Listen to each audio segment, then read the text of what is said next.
சோழ மன்னன் ஒருவன் சிதம்பர நடராஜரை தினமும் தரிசித்துட்டு வரான். அப்படி போகும்போது இந்த தலம் வழியாதான் போவான் வருவான்.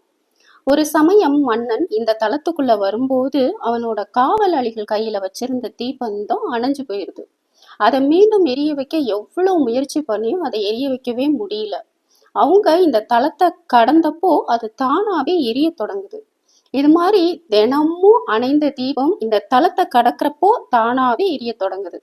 தினமும் இந்த மாதிரி நடந்தாலும் இதுக்கான காரணத்தை மன்னனால கண்டே பிடிக்க முடியல.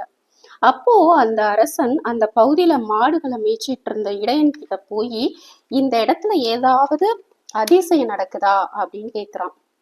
அதுக்கு அந்த இடையன், இங்க ஒரு இடத்துல சுயம்பு லிங்கம் இருக்கு, அந்த லிங்கத்துல பசுக்கள் தானா பால் சொரியும் அப்படின்னு சொல்றான். மன்னனும் அந்த இடத்துக்கு போய் பாக்குறான். அங்க ஒரு சிவலிங்கம் இருக்கு.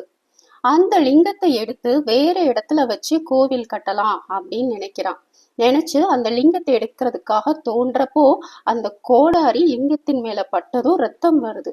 அதை பார்த்து பயந்து போய் அந்த இடத்துலயே அனுஷம் நட்சத்திரத்துல கோவிலை கட்டிடுறான்.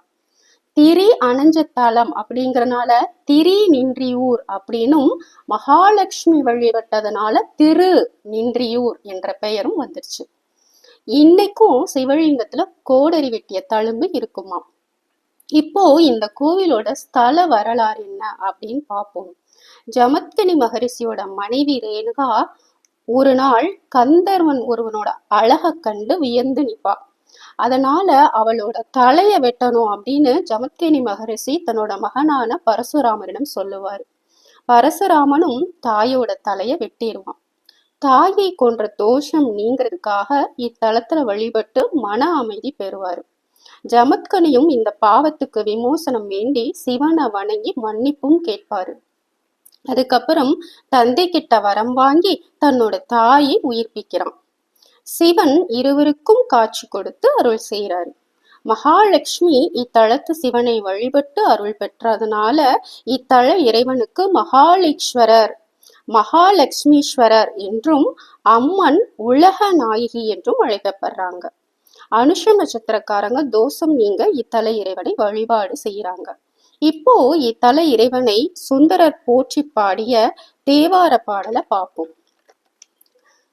வாசத்தினார் மலர் கொன்றையுள்ளார் வடிவார்ந்த நீரு பூசத்தினார் புக இந்நகர் போற்றும் எம் புண்ணியத்தார் நேசத்தினால் என்னை ஆண்டு கொண்டார் நெடுமா கடல் சூழ் தேசத்தினார்க்கு இடமாவது நம் திரு